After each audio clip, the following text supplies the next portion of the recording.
Keraguan muncul di mata Xiao Bai, dan dia merasa itu aneh.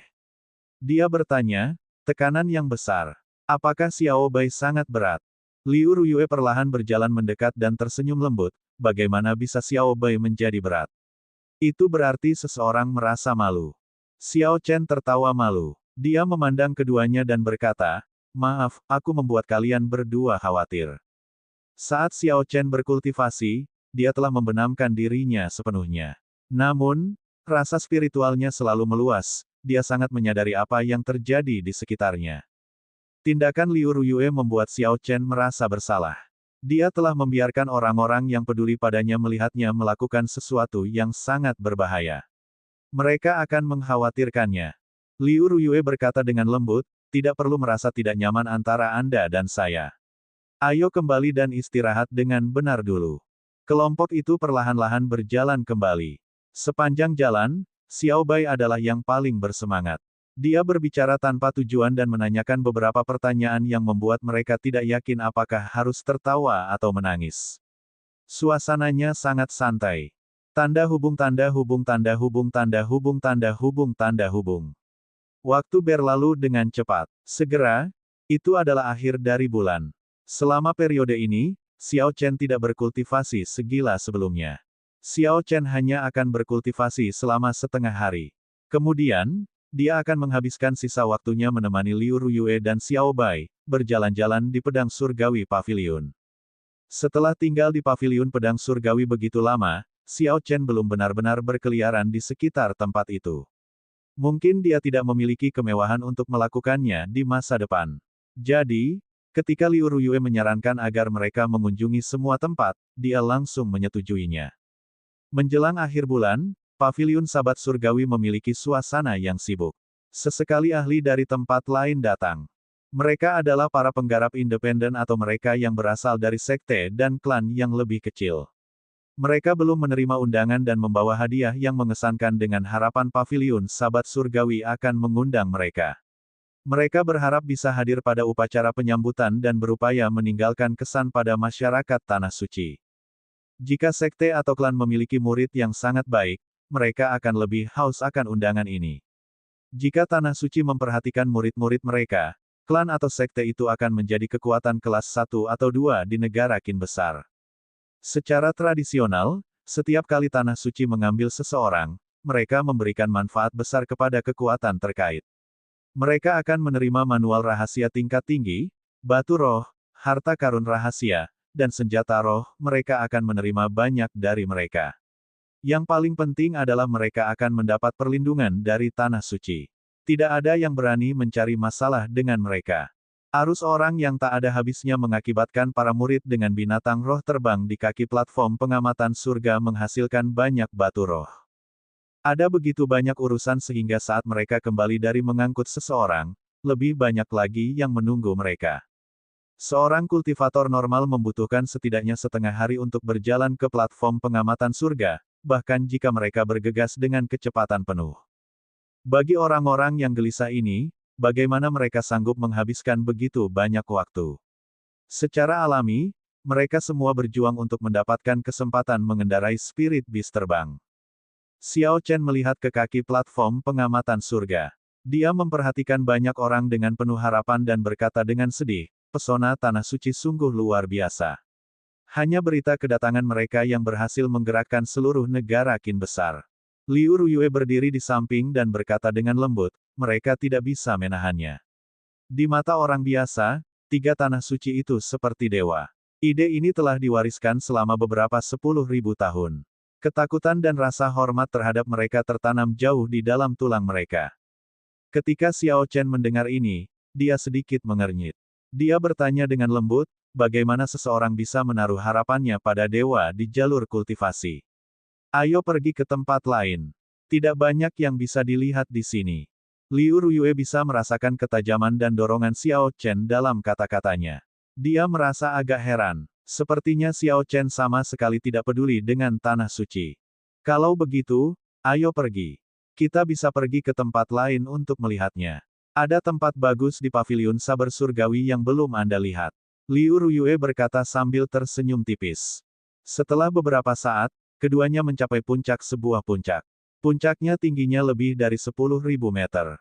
Ini bahkan mengejutkan Xiao Chen. Awan menutupi puncaknya setelah mencapai 1.000 meter melewati tengah gunung. Sesampainya di puncak, rasanya seperti berjalan di atas awan. Keduanya bergegas mendekat, dan keduanya merasa agak lelah. Sesampainya di puncak, mereka langsung duduk dan beristirahat. Saat Liu Ruyue menatap awan yang berputar tanpa batas, ekspresi melankolis muncul di matanya. Dia berkata dengan lembut, "Ye Chen, orang-orang Tanah Suci akan tiba dalam 3 hari. Anda akan meninggalkan Paviliun Sabre Surgawi setelah kompetisi, kan?" Bagi Xiao Chen, Paviliun Sabat Surgawi hanyalah tempat pemberhentian. Liu Ruyue mengetahui hal ini sejak lama. Dia tidak akan tinggal di Paviliun Sabat Surgawi. Sebenarnya, Xiao Chen seharusnya pergi setelah dia belajar mendengarkan pedang dan berkomunikasi dengannya. Liu Ruyue memahami dengan jelas alasan di balik dia tetap tinggal.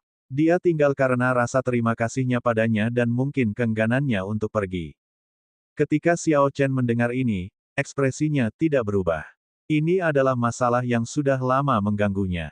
Namun, pada malam Liu Ruyue menebang pohon itu, dia telah memikirkannya dengan matang. Manusia memiliki 7 emosi dan 6 keinginan. Jika dia menekan salah satu dari mereka, iblis hati akan muncul. Cinta, bagi seorang kultivator, bukanlah batu penghalang dalam jalur kultivasi. Xiao Chen tidak menyadarinya, tetapi saat dia sampai pada kesimpulan ini, dia telah mengatasi salah satu rintangan terbesar dalam kultivasi, ujian nafsu. Ujian gairah sulit untuk dilewati. Ada banyak kultivator kuat dalam sejarah yang tersandung pada nafsu. Mereka benar-benar jenius, tetapi mereka telah menekan emosi mereka. Bahkan ada beberapa kultivator ekstrim yang benar-benar melepaskan diri dari emosi ini dan menjalani jalur kultivasi sendirian. Ketika mereka mencapai kemacetan yang memisahkan mereka dari puncaknya, iblis hati lahir. Pada akhirnya, mereka tidak dapat melewati rintangan terakhir tersebut dan tidak pernah berhasil mencapai puncak. Setelah terdiam lama, Xiao Chen memandang Liu Ruyue. Dia berkata dengan sangat serius, "Ruyue, aku menyukaimu. Suatu hari nanti, aku akan membuatnya sedemikian rupa sehingga puncak Qingyun tidak lagi membebanimu, dan kita bisa pergi bersama." Ketika Liu Ruyue mendengar ini, sedikit rona merah muncul di wajah cantiknya. Dia tidak menyangka Xiao Chen yang biasanya pendiam dan agak tertutup akan mengucapkan kata-kata berani seperti itu. Liu Ruyue tertegun beberapa saat, tidak dapat berbicara. Ketika Xiao Chen melihat Liu Ruyue terdiam dengan kepala menunduk, dia tiba-tiba tertawa. Liu Ruyue menatap Xiao Chen. Keraguan memenuhi tatapannya saat dia bertanya, "Apa yang kamu tertawakan?" Xiao Chen tidak berhenti tertawa sambil melanjutkan, "Ruyue, aku sangat menyukaimu. Saya benar-benar bodoh. Baru sekarang aku menyadari bahwa aku menyukaimu lebih dari yang kukira. Saya seharusnya mengatakannya sejak lama. Terlepas dari apakah kamu mau atau tidak, aku akan selalu menyukaimu. Jika kamu bersedia menungguku, suatu hari nanti, aku akan menghilangkan beban puncak Qingyun dengan kekuatanku. Aku menyukaimu Liu Ruyue. Aku menyukaimu. Aku sangat menyukaimu. Aku suka setiap senyuman dan kata-katamu. Aku menyukai segalanya tentangmu. Saya suka cara Anda memperlakukan saya dengan baik. Aku sangat menyukaimu." Xiao Chen tiba-tiba berteriak.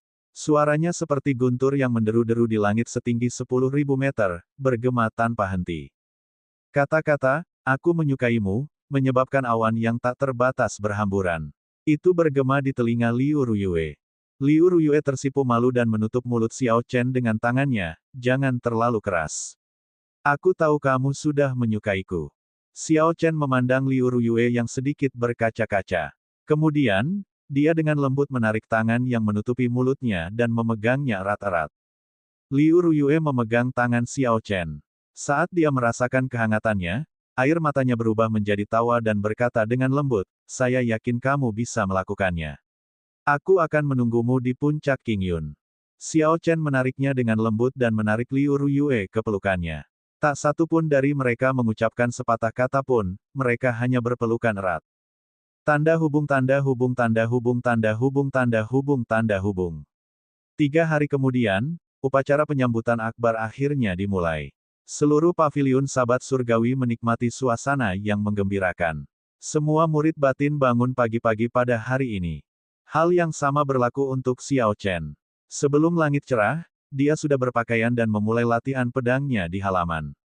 Akan terjadi pertempuran besar-besaran hari ini.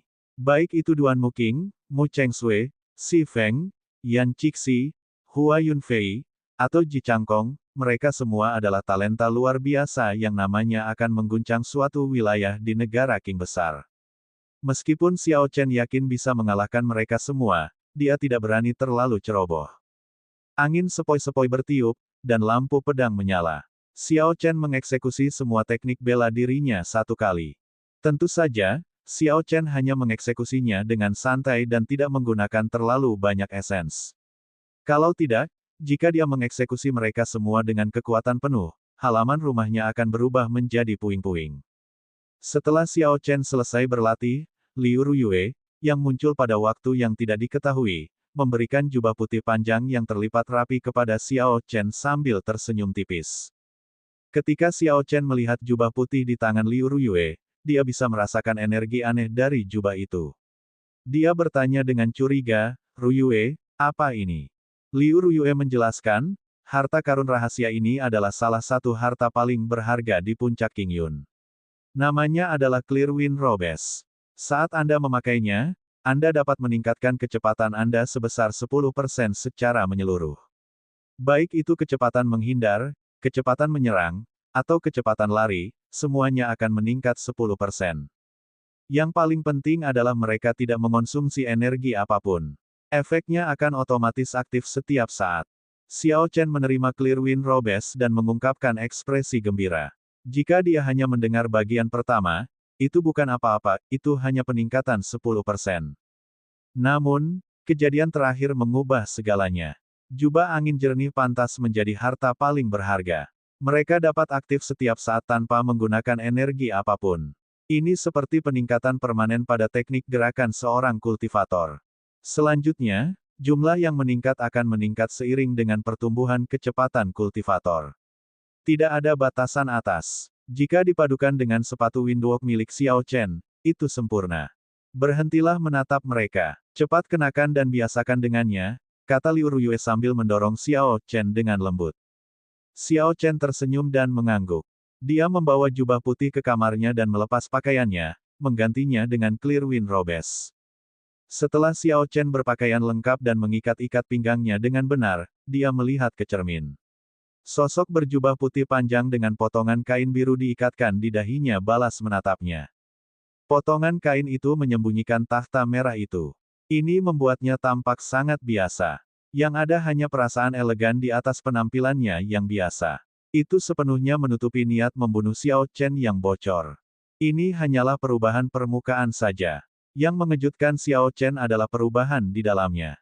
Ketika Xiao Chen mengenakan jubah itu, seutas benang energi tak kasat mata menghubungkan kain itu ke seluruh selnya melalui pori-pori dan kulitnya. Xiao Chen melambai, dan dia segera merasakan kecepatan lambaikan tangannya lebih cepat dari biasanya. Dia mengangkat kakinya untuk mengambil langkah maju. Namun, langkah ini lebih cepat dari yang ia bayangkan. Keseimbangannya tidak stabil, dan dia hampir terjatuh. Xiao Chen belum menyesuaikan diri dengan peningkatan kecepatan 10% yang tiba-tiba. Dia dengan cepat memahami penyebabnya. Xiao Chen sudah tidak asing lagi dengan perasaan ini. Di masa lalu, ketika seni memahat tubuh naga dan harimaunya maju, kekuatannya juga meningkat. Setelah itu, tubuhnya memerlukan waktu untuk menyesuaikan diri. Namun, peningkatan kecepatan 10% tidaklah signifikan. Setelah 5 menit, Xiao Chen terbiasa dengan kecepatan barunya. Dia perlahan membuka pintu dan berjalan keluar. Liu Ruyue memandang Xiao Chen, mengenakan jubah putih, dan matanya berbinar. Dia tersenyum lembut dan berkata, "Saya tidak menyangka pakaian putih sangat cocok untuk Anda. Saya merasa Anda harus tetap mengenakan pakaian putih di masa depan." Xiao Bai, yang baru saja keluar dari kamarnya, meregangkan tubuhnya. Ketika dia melihat Xiao Chen mengenakan jubah putih, dia berlari mendekat sambil tersenyum. Dia berkata, "Kakak Ye Chen, kamu terlihat sangat tampan hari ini." Xiao Chen tersenyum tipis, "Baiklah, aku akan mendengarkan kalian berdua." Saya akan memakai pakaian putih di masa depan. Setelah ketiganya mandi dan sarapan, Louis Suifeng bergegas ke halaman Xiao Chen bersama Xiao Meng dan Cao Yang. Ketika Liu Suifeng melihat Xiao Chen, dia melangkah maju untuk menepuk pundaknya. Namun, ketika dia mengingat kembali pengalaman pahit sebelumnya, dia segera menarik diri. Dia tersenyum, "Ye Chen, kamu terlihat baik hari ini. Anda pasti akan menang dengan satu gerakan, membuat nama Anda terkenal. Siapa tahu, mereka mungkin menjulukimu, pendekar berjubah putih." Liu Ruyue berdiri di samping dan berkata, "Jangan hanya berbicara tentang Ye Chen. Anda harus menampilkan performa bagus hari ini. Jangan mempermalukan puncak King Yun." Ketika Liu Suifeng mendengar ini, dia segera mengubah topik pembicaraan. Dia tersenyum malu dan berkata, "Mari kita berhenti bicara. Kita harus segera sampai ke Heaven Viewing Platform." Liu Suifeng memimpin sementara Xiao Chen dan yang lainnya mengikuti di belakang. Setelah mereka menuruni puncak, mereka segera menuju anjungan pandang surga. Kelompok tersebut bertemu dengan banyak orang di sepanjang jalan, mereka semua adalah murid yang sedang menuju ke platform pengamatan surga. Kali ini, hampir semua murid, termasuk mereka yang berkultivasi terisolasi dan pelatihan pengalaman, kembali ke paviliun Sabat Surgawi. Ada lebih banyak orang daripada jumlah peserta ujian murid inti. Kerumunan orang ramai di sepanjang jalan. Suara diskusi tidak pernah berhenti.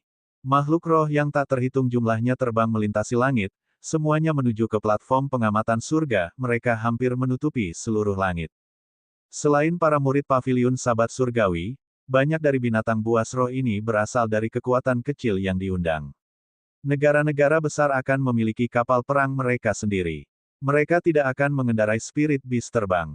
Bahkan jika mereka melakukannya, mereka akan menunggangi binatang roh peringkat 6, melengkapi status mereka. Kadang-kadang, beberapa aura kuat terbang di atas. Martial King yang biasanya sulit dilihat sebenarnya muncul dalam jumlah besar hari ini. Dengan sekali pandang, seseorang bisa melihat beberapa puncak Martial King. Hah!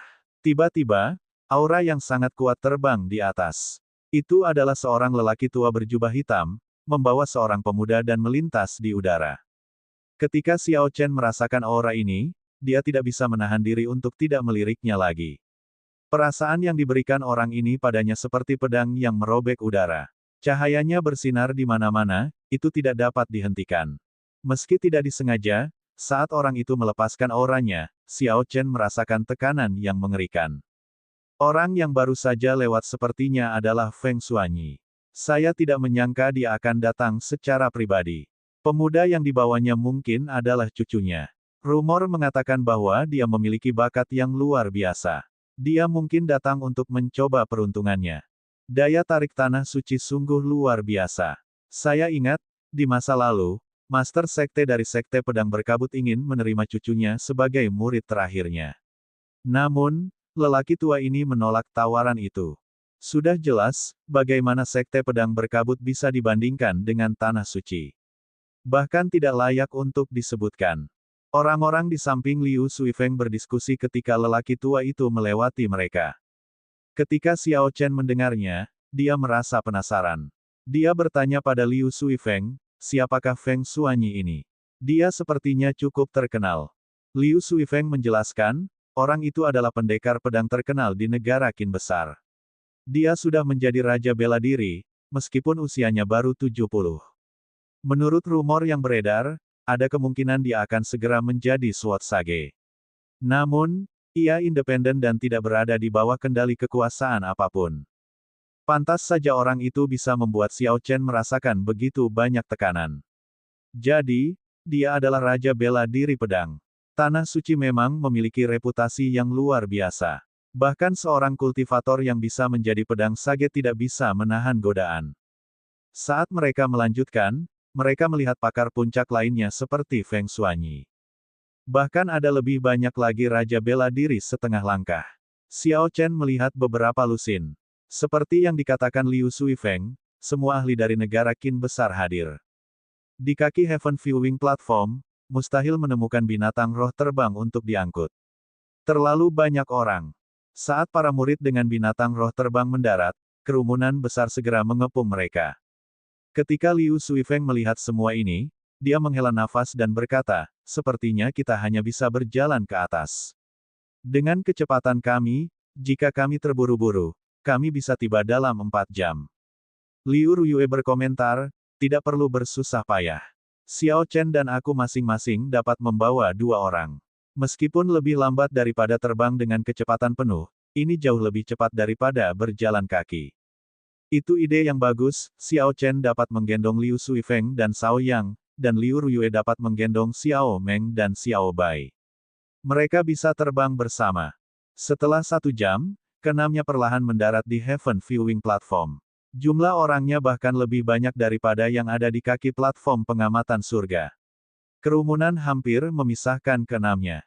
Ada banyak sekali arena besar yang dibangun di tempat latihan terbesar. Semua arena dibangun menggunakan batu gunung surgawi yang tangguh dan dilapisi dengan lapisan besi beku.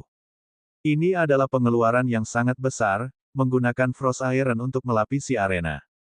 Kemungkinan besar, hanya sekte besar seperti Paviliun Sabat Surgawi yang mampu melakukan hal seperti itu. Stand penonton dengan berbagai ketinggian menjulang tinggi di sekitar arena. Saat ini para penggarap sudah memenuhi tribun penonton. Selain murid Paviliun Sabat Surgawi, ada juga para penggarap dari berbagai tempat. Itu penuh dengan orang. Mereka telah memperluas platform di bagian paling depan dari tempat latihan. Sekarang ukurannya menjadi 3 kali lipat dari ukuran sebelumnya. Ada deretan meja dan kursi di belakang peron. Para anggota majelis tetua telah mengambil tempat duduk mereka beberapa waktu yang lalu. Jika seseorang melihat lebih dekat, mereka akan menemukan bahwa penatua pertama Jiang Qi, yang biasanya menempati kursi tengah, tidak duduk di tempat biasanya. Sebaliknya, dia duduk di samping. Meja teh yang sederhana namun bergaya terletak di kedua sisi platform. Tidak akan ada masalah untuk menampung 1000 orang di sana. Orang-orang dari Paviliun Sabat Surgawi duduk di sisi kiri. Puncak Tianyu adalah yang paling dekat dengan peron, di belakangnya adalah Puncak Gangyu, Puncak Jademaiden, dan Puncak Qianduan. Ketujuh puncak tersebut disusun secara berurutan, dari yang terkuat hingga yang terlemah. Selain Puncak Qingyun, orang-orang dari 6 puncak lainnya telah tiba. Pemimpin puncak dari puncak ini memiliki kapal perangnya sendiri. Tidak aneh kalau mereka tiba lebih cepat. Ada lebih banyak meja teh di sisi kanan. Jumlahnya ada beberapa lusin. Duduk di sana adalah klan besar bangsa Qin besar. Bahkan yang terlemah pun setidaknya memiliki tingkat kekuatan yang sama dengan klan Jiang di kota air putih. Meja teh yang paling dekat dengan platform saat ini kosong. Ini disediakan untuk klan bangsawan dengan warisan martial spirit dan sekte besar. Tanpa dukungan atau kekuatan yang besar, seseorang bisa melupakan kedekatannya. Sobat tua Jiang, kapan penduduk tanah suci akan tiba? Orang yang berbicara adalah Raja Pedang, Feng Xuanyi. Dia duduk di sisi kanan dan saat ini berada paling dekat dengan peron. Hanya orang dengan status serupa yang berani menyebut tetua pertama sebagai sobat tua Jiang. Jiang Qi tidak marah karena disapa seperti itu. Kekuatan orang ini lebih besar darinya, jadi, secara logika, dia dianggap senior baginya. Jiang Qi tersenyum dan berkata, Saudara Feng, jangan cemas. Orang-orang tanah suci tiba kemarin. Mereka sedang memeriksa tuan muda paviliun kami. Feng Xuanyi mengangkat cangkir teh dari meja dan menyesapnya. Dia berkata, saya akan memberi selamat kepada Sobat Jiang sebelumnya. Seorang jenius mutlak telah muncul di paviliun Sabat Surgawi, mencapai puncak Raja Bela Diri kelas rendah pada usia 17 tahun. Kemuliaan masa lalumu akan segera kembali. Memang, selamat, Penatua Jiang Qi, semua kepala klan dan pakar independen yang duduk di sisi kanan berbicara bersama. Jiang Qi tersenyum tipis dan mengakui hal ini dengan beberapa kata. Dia jelas sedang dalam suasana hati yang baik. Pada saat ini, sebuah kapal perang berwarna hitam tiba-tiba muncul di langit. Spanduk hitam berkibar di haluan. Karakter, Ji menghiasinya dengan kaligrafi kursif tebal. Jiklan dari Provinsi Nanling telah tiba. Orang yang berdiri di haluan tampaknya adalah jenius dari klan Ji Changkong. Para penonton di lapangan latihan berseru. Setelah beberapa saat, kapal perang lain muncul dan perlahan menuju peron. Itu adalah klan Hua dari Provinsi Dongming. Tidak lama kemudian, seekor burung es besar dengan istana es di punggungnya terbang di atas kepala orang banyak. Itu adalah istana es mendalam klan Duanmu. Duanmu King juga telah tiba. Guyi Markis dari istana kerajaan, Ying Xiao telah tiba. Guyi Markis adalah seorang jenius yang menggunakan senjata suci. Saya ingin tahu seperti apa penampilannya hari ini. Kapal perang Night Spirit Palace telah tiba juga. Ini berarti dua orang jenius dari Provinsi Nanling, Mu Chengshui dan Ji Changkong, telah tiba. Apa-apaan, kapal perang kelas raja dari Sekte Pedang Misti ada di sini. Apakah Master Sekte mereka juga datang? 3 sekte besar semuanya ada di sini. Ini adalah yang pertama dalam sejarah bangsa Qin besar. Kegembiraan penonton semakin bertambah. Klan dan sekte yang kuat ini, para tiran di wilayah mereka, semuanya hadir. Yang terpenting, para jenius dari sekte ini juga ada di sini. Lebih dari 100 orang jenius berkumpul di satu tempat. Orang-orang di bawah semuanya merasa sangat bersemangat. Segera, meja teh di sisi kanan dipenuhi orang. Tidak mengherankan jika meja teh yang paling dekat dengan platform ditempati oleh Sekte Pedang Berkabut, diikuti oleh Istana Roh Malam. Master Sekte dari Sekte Pedang Berkabut tidak ada di sini, sebaliknya, tetua pertama mereka, Ling Chen, telah datang. Dia adalah Raja Bela Diri setengah langkah dan berada di urutan kedua setelah Master Sekte dalam hal otoritas, dari segi status, dia setara dengan Jiang Qi. Ling Chen melirik Feng Xuanyi di dekatnya. Dia tersenyum dan berkata, Feng Senior, Master Sekte kami pernah secara pribadi datang kepadamu, menginginkan cucumu sebagai murid terakhirnya. Senior tidak setuju saat itu. Namun, ketika Tanah Suci datang, Anda datang tanpa undangan. Ini sangat tidak tepat, kan? Wajah tua Feng Xuanyi berseri-seri, dia sama sekali tidak terlihat tua. Ketika dia mendengar kata-kata Ling Chen, dia berkata dengan acuh tak acuh. Aku yang dulu mengagumi prestasi Master Sekte Pedang Berkabut dalam bidang pedang. Namun, saya tidak menghormati mereka. Bakat cucu saya lebih besar dari saya. Dia pasti akan menjadi Raja Pedang. Tanpa jaminan dia menjadi pedang sage, saya tidak akan membiarkan dia bergabung dengan sekte manapun. Mengajarinya sendiri saja sudah cukup. Seorang pemuda berpakaian hijau, berusia sekitar 17 atau 18 tahun, duduk di samping Feng Xuanyi. Pemuda ini tampan dan tampak muda. Namun, dia memiliki aura yang sangat tenang. Ketika dia mendengar para senior mendiskusikannya, ekspresinya tidak berfluktuasi. Dia seperti pedang yang diam. Ling Chen tertawa ringan dan menatap pemuda pendiam yang mengabaikannya. Dia hanya merasa itu sangat disayangkan. Bakat pemuda ini hanya sedikit lebih rendah dari bakat Chu Chaoyun. Tanda hubung tanda hubung tanda hubung.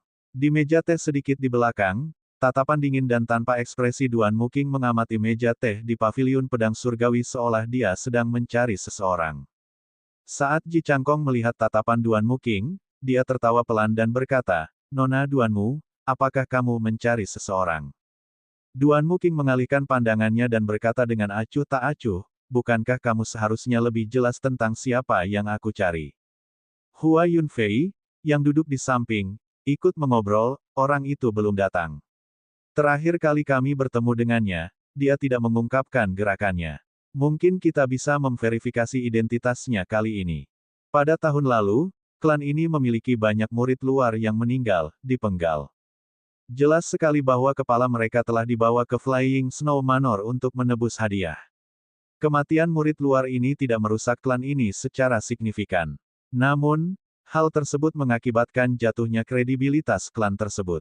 Hal ini membuat masyarakat khawatir.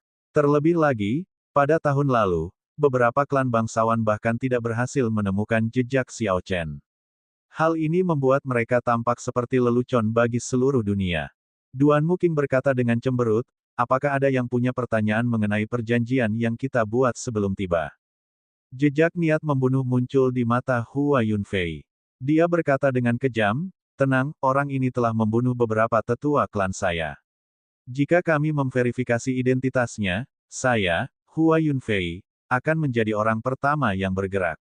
Tatapan Ji Changkong tenang. Dia berkata dengan acuh tak acuh, dia membunuh pamanku. Ibuku telah memerintahkanku untuk membunuhnya. Chu Chaoyun, di paling depan, melihat semua ini. Sedikit ejekan muncul di matanya. Namun, dia menyembunyikannya dengan sangat baik, tidak ada yang menyadarinya. Di samping meja sekte pedang berkabut, tempat orang-orang istana roh malam berada, Mu Chengsui dengan lembut mengambil cangkir teh. Sesekali, dia melirik ke meja teh kosong di sebelah kiri. Meja itu disediakan untuk puncak King Yun. Mu Chengsui duduk dengan tenang di samping Mu Yansui dan Si Feng. Karena istana roh malam lebih dekat ke depan daripada meja klan Si Feng tidak duduk bersama mereka. Sebaliknya, dia memilih untuk menikmati keistimewaan istana roh malam, duduk di meja kedua di sisi kanan. Kakak senior pertama, sepertinya orang itu belum datang. Anda berjanji untuk memberinya pelajaran atas nama saya. Kamu tidak akan menarik kembali kata-katamu, kan? Si Feng bertanya dengan suara cemberut dan tatapan kabur. Mu Chengsui tersenyum tipis, dan cermin tembaga di kedalaman matanya berputar tanpa henti. Dia meletakkan cangkir teh di atas meja dan berkata, tenang. Anda telah memberi saya 1000 batu roh kelas medial. Aku tidak akan mengambil barang-barangmu dengan cuma-cuma. Orang yang memimpin istana roh malam juga merupakan tetua pertama mereka. Dia duduk di posisi paling depan di meja teh mereka. Ketika dia mendengar kata-kata Mu Chengsui, dia sedikit mengernyit. Chengsui, apakah istana roh malam diperbolehkan mengikuti jejak tanah suci tergantung pada kamu dan Mu Yansui? Jangan merusak hal baik ini hanya karena dendam pribadi. Mu Chengsui menjawab dengan hormat, saya setuju dengan penatua pertama. Namun, saya hanya membantu saudara muda Si melampiaskan rasa frustrasinya demi kenyamanan. Pada saat yang sama, kami dapat mengajari paviliun pedang surgawi bahwa istana roh malam kami tidak mudah diintimidasi. Penatua pertama mengangguk dan berkata, saya telah mendengar tentang masalah Si Feng. Hal itu memang merusak reputasi istana roh malam. Memberikan pelajaran kepada orang ini adalah hal yang bermanfaat.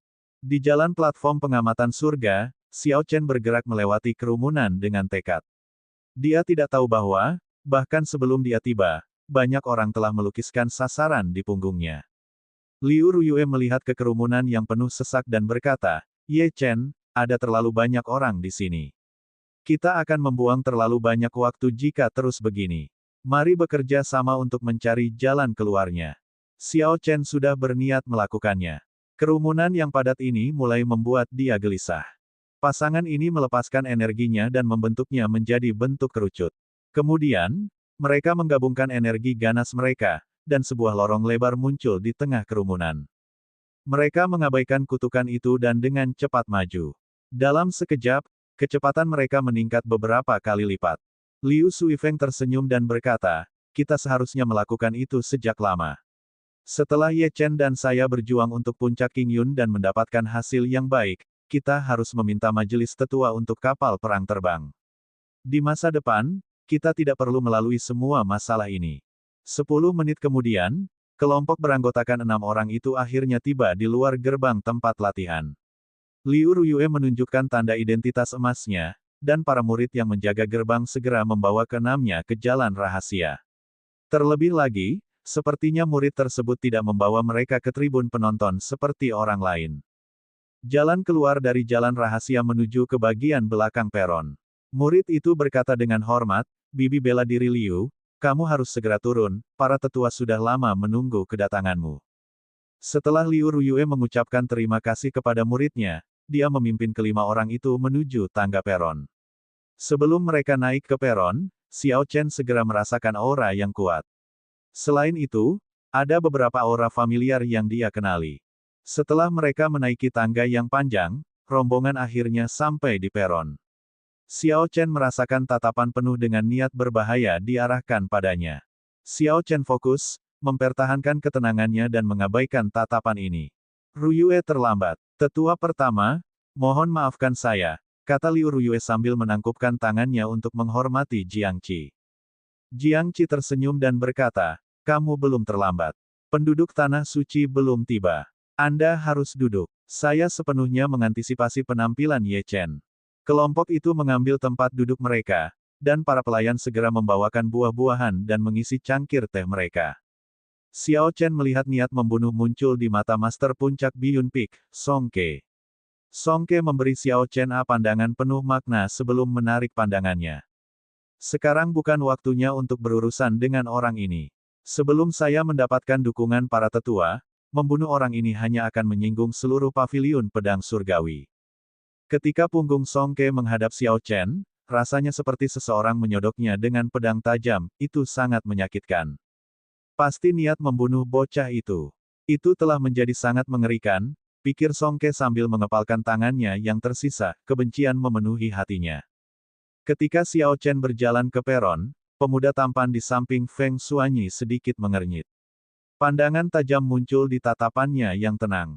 Niat pedangnya tiba-tiba dan tak terkendali meletus. Apa yang terjadi? Aku tidak bisa mengendalikan maksud pedangku, pemuda itu terguncang. Perhatian sekarang memenuhi tatapannya menuju Xiao Chen. Niat pedang hanya akan bereaksi seperti itu ketika merasakan bahaya atau niat membunuh yang kuat. Hal ini memastikan bahwa tuannya tidak menderita kerugian apapun. Namun, pemuda ini tidak bisa merasakan niat membunuh apapun dari Xiao Chen. Saat dia menatap pemuda berjubah putih itu, ekspresinya tenang, tidak ada fluktuasi emosinya. Pemuda itu mengerutkan kening, dia tidak dapat memahami alasannya. Oleh karena itu, dia berbisik kepada Feng Xuanyi, memberitahunya tentang hal itu. Setelah Feng Xuanyi mendengar ini, dia merasa aneh juga. Dia memeriksa Xiao Chen dengan hati-hati seolah tatapannya adalah pedang tajam yang menembus ruang, mencoba melihat rahasia Xiao Chen. Sense spiritual Xiao Chen segera mendeteksi energi mental yang kuat memindai dirinya. Sense spiritual yang kuat berubah menjadi pedang tajam dan memutus energi mental ini. Kemudian kekuatan spiritual dengan cepat berubah menjadi perisai pelindung, mencegah energi mental memindai dirinya untuk kedua kalinya. Pada saat yang sama, indera spiritual meluas ke arah asal energi mental, mencoba menemukan siapa yang memata-matainya. Ini semua terjadi pada saat percikan api beterbangan. Satu pemikiran berhasil mencapainya, itu sangat cepat. Namun, pihak lain telah meninggalkan untaian energi mental ini, sehingga mustahil baginya untuk dilacak. Sense spiritual Xiao Chen berputar-putar di udara untuk beberapa saat sebelum kembali tanpa daya. Namun, perisai itu tetap dipertahankan. Xiao Chen menatap ke arah kerumunan. Dia merasa curiga, siapa yang memindainya. Energi mental yang kuat dari sebelumnya berada pada tingkat yang berbeda dari Martial King biasa. Hanya setengah langkah Martial Monarch atau lebih tinggi yang bisa memiliki kemampuan seperti itu. Raja bela diri setengah langkah ke atas adalah eksistensi yang tidak mampu disinggung oleh Xiao Chen saat ini, tidak ada gunanya mencari tahu siapa orang itu. Saya hanya akan berhati-hati. Xiao Chen mengalihkan pandangannya dan mengabaikannya. Di sisi lain, ketika Feng Xuanyi melihat reaksi cepat dan energi mental yang kuat dari Xiao Chen, dia terkejut hingga tidak dapat berkata-kata. Feng Xuanyi tidak menyangka reaksi pihak lain akan begitu cepat.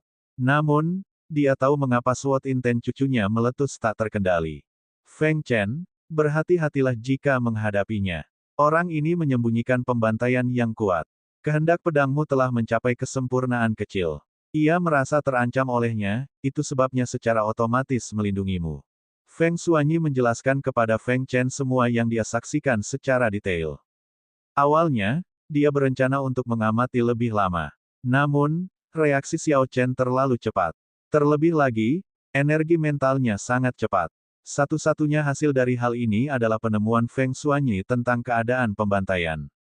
Saat mereka menunggu kedatangan orang-orang Tanah Suci, kerumunan di meja teh mulai mengobrol.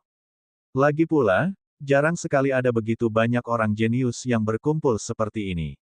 Mendiskusikan masalah kultivasi mereka bermanfaat bagi semua orang. Setelah sekitar 1 jam, matahari merah ekstra tiba-tiba muncul sekitar 10.000 meter di langit. Ketika orang banyak melihat ke atas dan mengamati dengan cermat, mereka menemukan bahwa itu bukanlah matahari. Sebaliknya, itu adalah burung besar berwarna merah menyala. Semua bulu burung itu membawa nyala api merah, mereka panas dan cemerlang tanpa batas. Sekilas, itu tampak seperti matahari. Suhu di tempat pengeboran segera meningkat. Seolah-olah udara telah terbakar hingga kering. Hal ini membuat pernapasan menjadi tidak nyaman. Tangisan merdu bergema di langit. Seekor burung vermilion melebarkan sayapnya, dan kekuatan binatang suci kuno menyebar ke seluruh tempat latihan. Semua penggarap kuat di kerumunan merasakan tekanan. Roh bela diri di tubuh mereka semuanya gelisah. Mereka merasakan ketakutan jauh di dalam hati mereka. Esensi mereka berubah menjadi kacau dan hancur tak terkendali, menciptakan rasa sakit di meridian mereka. Semua kultivator buru-buru mencoba menekan esens yang kacau di tubuh mereka dan menenangkan diri, mencoba mengendalikan martial spirit mereka yang gelisah dan mengamuk. Hah! Burung vermilion berwarna merah menyala dengan lembut mengepakkan sayapnya dan menarik auranya. Langsung, penonton merasakan tekanannya berkurang, dan ketidaknyamanannya hilang. Mereka bersantai setelah itu. Ini adalah binatang suci, burung vermilion. Tekanan yang sangat mengerikan. Untungnya, itu hanya berlangsung sesaat. Kalau tidak, jika lebih lama, saya tidak akan bisa mengendalikan jiwa bela diri saya sendiri. Bahkan sebelum bertarung, esensi kita berubah menjadi kacau, dan roh bela diri menjadi tidak terkendali. Jika kita melawan penduduk Tanah Suci, mereka akan mengalahkan kita dalam satu gerakan. Orang-orang dari Tanah Suci memang tak terduga, mereka terlalu kuat. Lautan manusia di tribun penonton semuanya memandang ke langit. Ketika mereka melihat burung vermilion merah tua yang cantik itu, tatapan mereka dipenuhi semangat dan rasa hormat. Dibandingkan dengan yang lain, Xiao Chen tidak merasakan apapun, dia tidak merasakan tekanan apapun.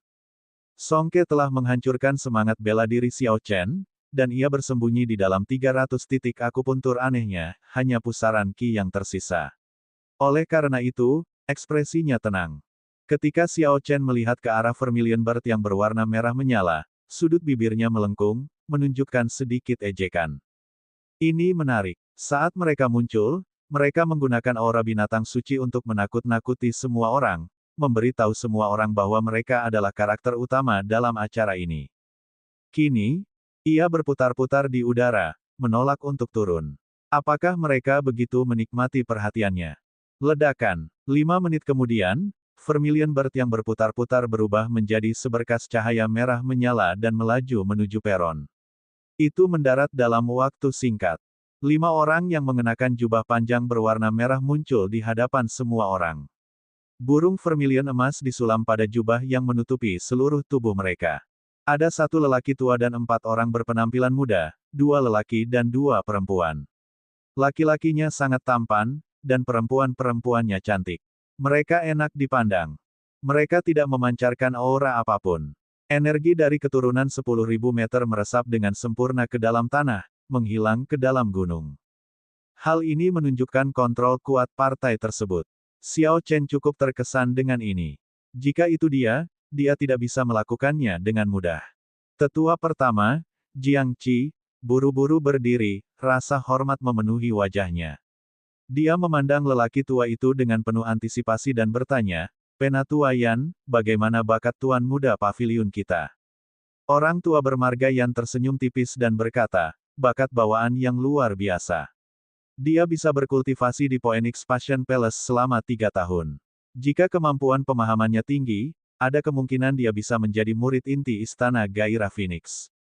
Senyuman memenuhi wajah semua tetua paviliun sahabat surgawi.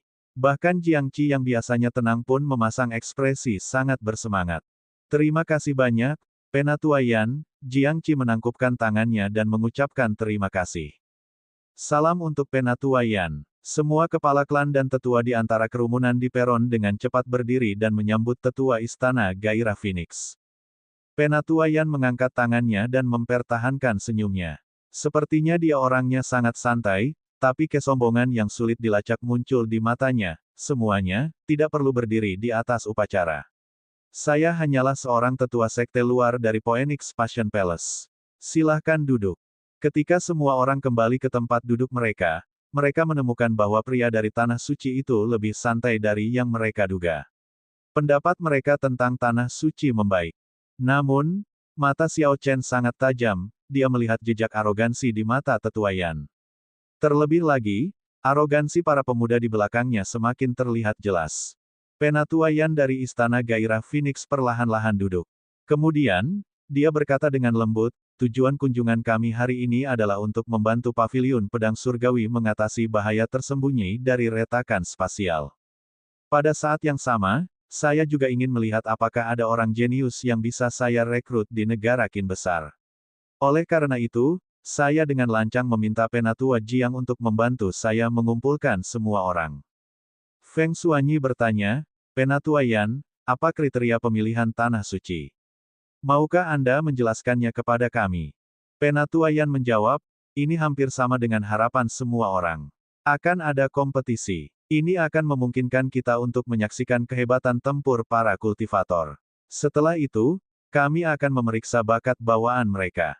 Namun, sebelum itu, akan ada ujian. Tes apa? Tanya Feng Xuanyi. Penatuaian melihat ke belakang, dan salah satu pemuda melangkah maju.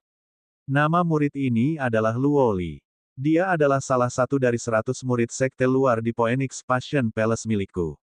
Selama mereka dapat menahan 10 gerakannya, mereka akan memperoleh hak untuk berpartisipasi dalam kompetisi. Kalau tidak, akan menjadi masalah jika ada terlalu banyak orang. Ketika orang banyak mendengar bahwa mereka hanya perlu menahan 10 gerakan murid luar, mereka segera menghela nafas lega. Orang ini hanyalah orang suci bela diri tingkat tinggi. Seharusnya tidak ada masalah yang berlangsung selama 10 gerakan darinya. Ketika Luo Li melihat ekspresi semua orang, dia tersenyum dingin pada dirinya sendiri. Kelompok orang ini benar-benar sombong. Apakah mereka benar-benar berpikir mudah untuk bertahan 10 gerakan dariku? Luo Li mendorong tanah dan berubah menjadi kilatan lampu merah sebelum mendarat dengan kuat di arena. Luo Li meninggalkan jejak lampu merah dimanapun dia lewat. Itu berkilau dan terlihat sangat indah. Penatuaian mengangguk dan berkata, mari kita mulai. Jika Anda yakin dengan kekuatan Anda boleh melangkah maju dan mencoba. Mereka yang bertahan 10 langkah berhak untuk berpartisipasi dalam kompetisi. Meskipun Penatuaian tidak bersuara, anehnya dia terdengar. Semua penggarap di tribun penonton bisa mendengarnya dengan jelas. Selama mereka bisa bertahan 10 gerakan, mereka berhak berpartisipasi dalam kompetisi. Ketika mereka mendengar ini, hampir semua petani tergoda. Mereka semua sangat bersemangat. Meskipun mereka tahu bahwa murid-murid Istana Gairah Phoenix kemungkinan besar luar biasa, banyak dari mereka merasa bahwa mereka dapat mencoba 10 gerakan bertahan melawannya. Hah! Sosok abu-abu turun dari tribun penonton dan mendarat dengan kokoh di tanah. Kultivator ini, yang percaya diri dengan kekuatannya, melangkah maju untuk mencoba tantangan tersebut. Kultivator berjubah abu-abu itu baru berusia 20 tahun. Dia memiliki wajah persegi, alis tebal, dan mata besar. Pedang sepanjang 2 meter tergantung di pinggangnya. Pandangannya terfokus, dan dia mengambil langkah kuat. Sekali pandang, terlihat jelas bahwa dia adalah seorang ahli. Orang itu menangkupkan tangannya dan berkata, kamu penggemar sekte awan mengalir di Provinsi Xie. Tolong beri saya saran Anda. Jadi, itu adalah Ye Fan dari Sekte Awan Mengalir. Sekte Awan Mengalir dianggap sebagai sekte besar di Provinsi Xie. Ye Fan ini adalah murid terbaik mereka. Dia harus membuat orang-orang Tanah Suci mengungkapkan sebagian dari kekuatan mereka. Ye Fan telah menjadi Saint martial kelas medial sejak lama. Seharusnya tidak ada masalah dengan dia yang bertahan selama 10 gerakan. Jika dia gagal, maka lebih dari separuh dari kita di sini akan tersingkir. Beberapa orang mengenali Ye Fan, mereka mulai berdiskusi satu sama lain dengan suara lembut. Luo Li mengenakan jubah merah, dan rambutnya berkibar tertiup angin. Jejak rasa jijik muncul di matanya. Dia berkata dengan acuh tak acuh, kamu tidak layak menerima nasihatku. Satu gerakan saja sudah cukup untuk mengalahkanmu.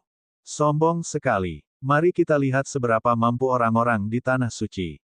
Ketika Ye Fan mendengar kata-kata lawannya, dia sangat marah.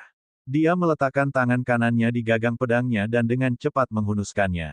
Ye Fan mengacungkan pedangnya dan mengirimkan ribuan lampu pedang dalam sekejap, meluncurkannya ke arah Luo Li dengan deras. Bayangan pedang itu cerah, dan angin bertiup kencang.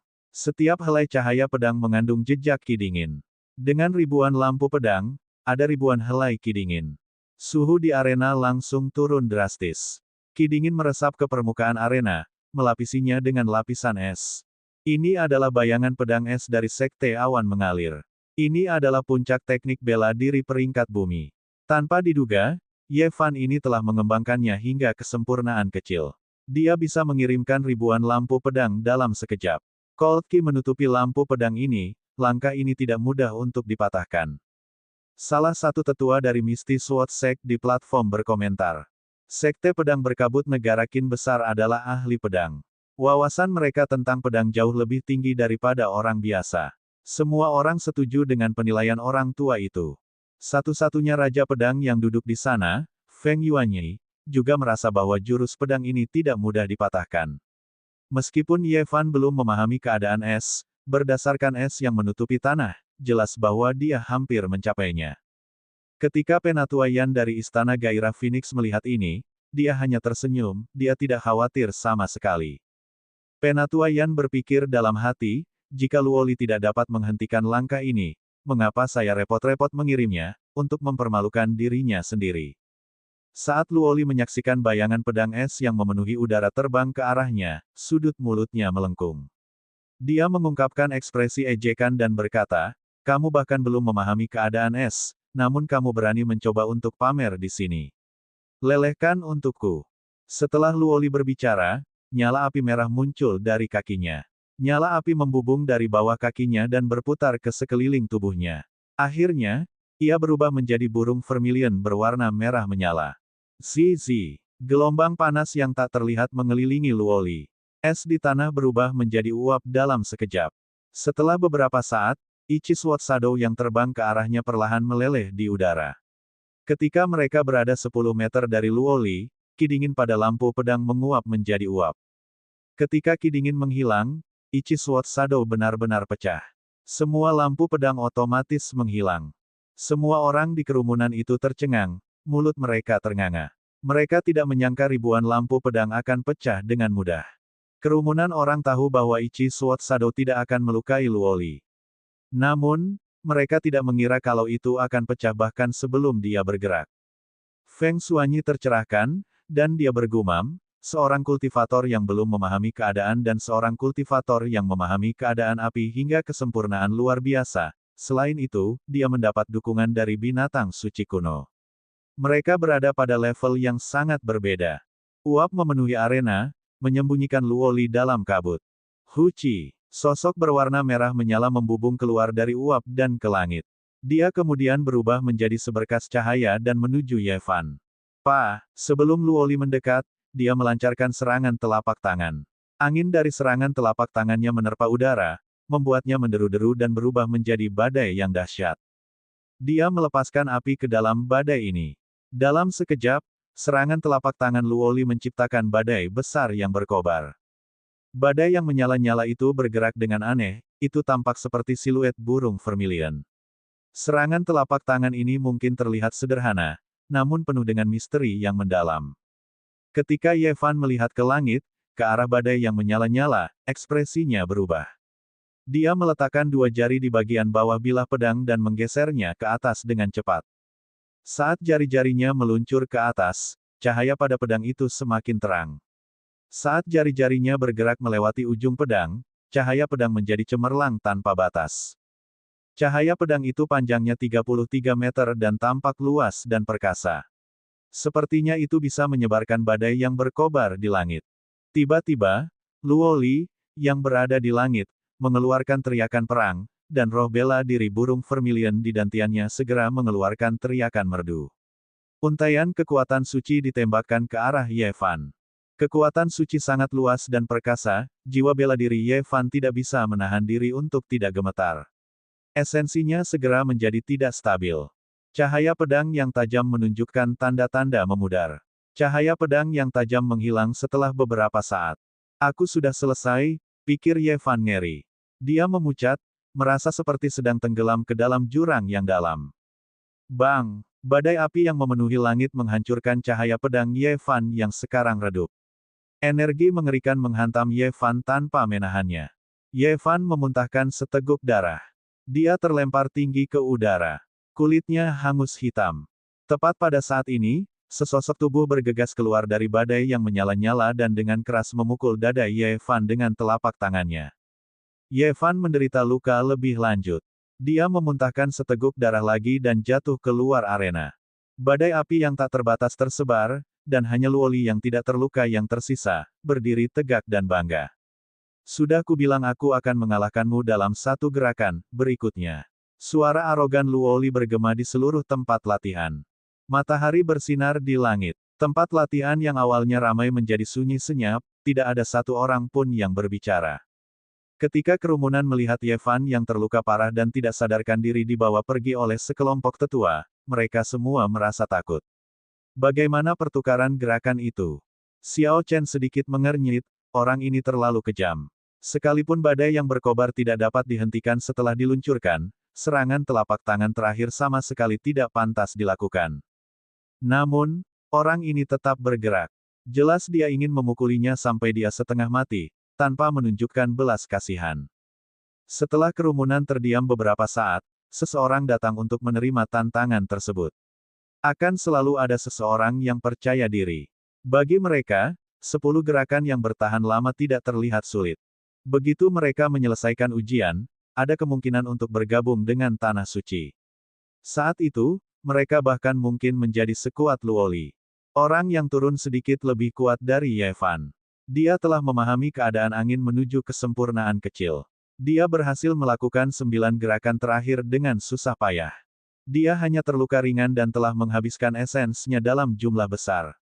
Namun, dia masih memiliki sebagian besar kekuatannya. Dia berpikir dengan gembira, aku hanya perlu bertahan 1 gerakan lagi. Namun, Luoli hanya tersenyum dingin. Dia melepaskan kekuatan suci dari roh bela diri kuno sekali lagi. Martial spirit lawannya bergetar, dan esensnya menjadi tidak stabil. Saat kelemahan muncul, dia menggunakan jurus terakhirnya untuk membuat lawannya terbang. Bahkan tidak layak untuk diserang, berikutnya. Penuh kelemahan, sungguh tidak sedap dipandang. Enyahlah. Kamu adalah sampah, namun kamu ingin memasuki tanah suci untuk bercocok tanam. Keluar. Serangkaian orang terus maju untuk menantang Luoli. Namun, dia mengalahkan mereka semua.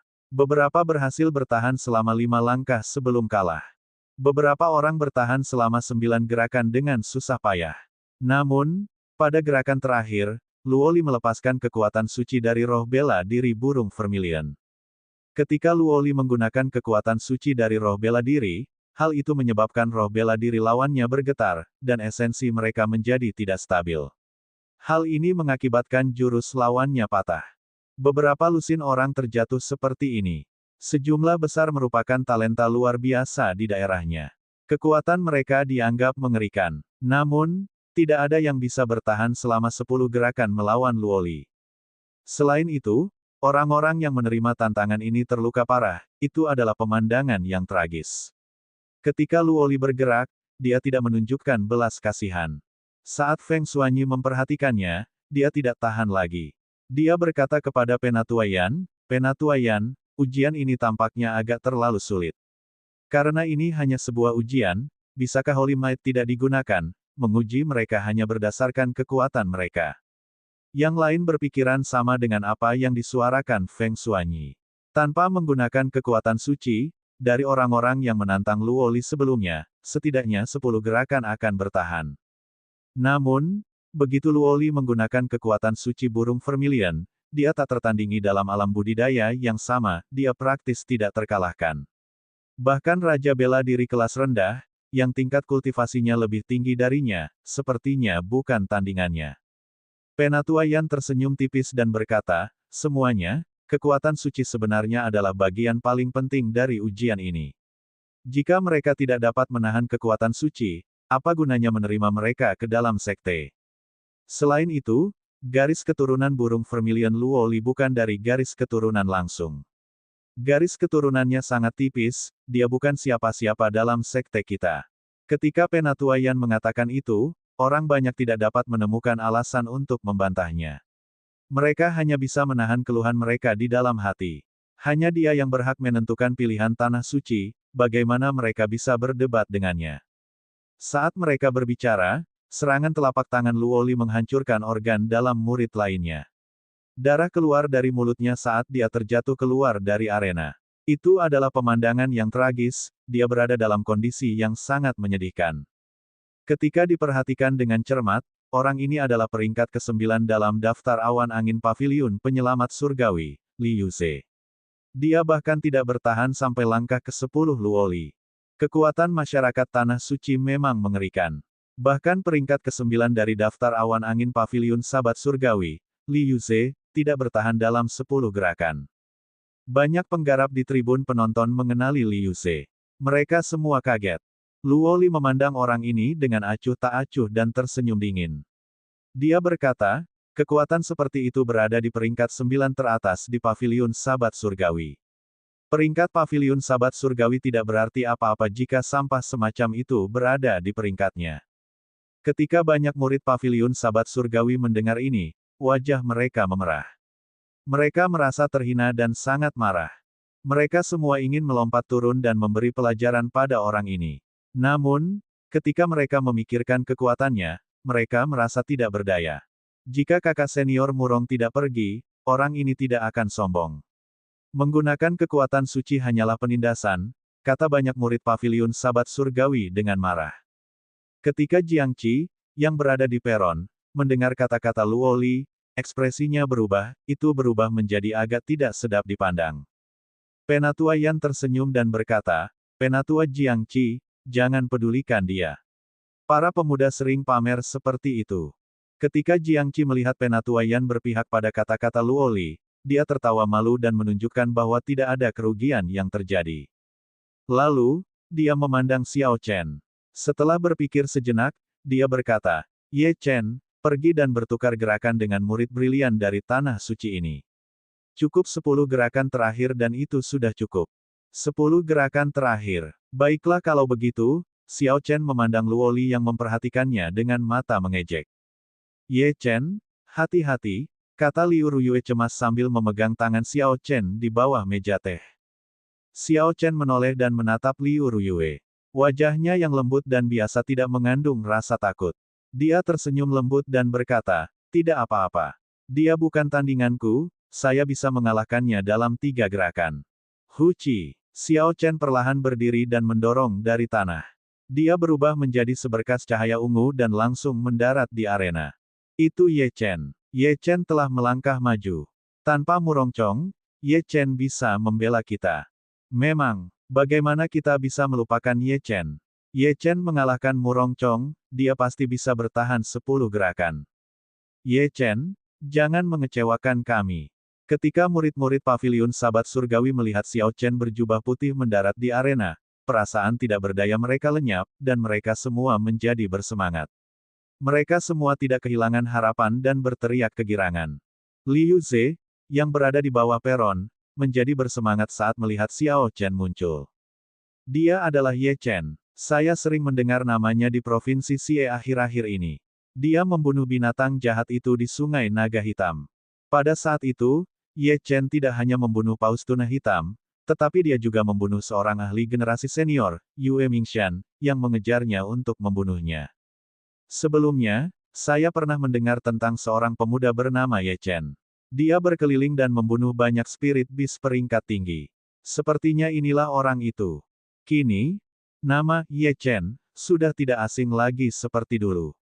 Sekarang mewakili pemuda terbaik di provinsi Xie. Dalam hati banyak orang, dia adalah Murongcong kedua atau bahkan seseorang yang melampaui Murongcong.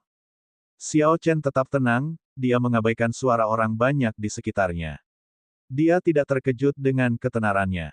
Namun, nama palsu selamanya akan menjadi nama palsu, tidak ada yang perlu disyukuri atau dikhawatirkan. Luo Li tersenyum, dan wajah tampannya menunjukkan ejekan. Dia berkata, sepertinya kamu cukup terkenal. Namun, Anda hanyalah seseorang dari tempat yang lebih rendah. Tidak peduli seberapa kuatnya kamu di sana, kamu tetap bodoh. Bahkan bakat yang lebih kuat darimu tidak ada artinya di mataku. Xiao Chen tersenyum dan memandang Luo Li dengan tenang. Dia berkata, kamu hanyalah murid luar tanah suci yang gagal memasuki sekte dalam. Jangan berpikir bahwa Anda adalah dewa. Menurutku, kamulah yang cuek. Kata-kata Xiao Chen tampaknya telah menyentuh salah satu titik sakit hati Luo Li. Kemarahan muncul di mata Luo Li. Dia berkata dengan dingin, aku akan mengejarmu dari arena ini dalam 3 gerakan. Apakah begitu? Sepertinya aku telah berjanji pada seseorang untuk mengalahkanmu dalam 3 gerakan juga, Xiao Chen tersenyum. Luo Li memiliki ekspresi muram saat dia mendengus dingin, arogansi. Ledakan. Luo Li mengeluarkan seruan perang, dan nyala api merah segera membubung dari kakinya. Nyala api mengelilinginya sebelum mengambil bentuk burung vermilion. Kemudian, dia menyerang dengan telapak tangannya dengan keras. Serangan telapak tangan ini mengirimkan aliran angin kencang yang tak terhitung jumlahnya. Nyala api bergerak mengikuti angin, dan berubah menjadi badai api setinggi lebih dari 100 meter dalam sekejap mata. Badai yang menyala-nyala itu mengubah dirinya menjadi bentuk yang aneh. Jika dilihat dari jauh, terlihat jelas bentuk burung vermilion. Banyak ahli yang mengikuti langkah ini. Luoli menggunakan kekuatan burung vermilion untuk membentuk kekuatan penghancur yang kuat. Mata Xiao Chen berbinar, dan dia memasang ekspresi penuh tekad. Dia meletakkan tangan kanannya pada lunar Shadow Saber dan hanya menghunus pedangnya ketika badai yang menyala-nyala berada tepat di hadapannya. Gemuruh. Tiba-tiba, suara guntur bergema di langit yang tenang. Petir ungu merobek udara dan masuk ke dalam lunar Shadow Saber.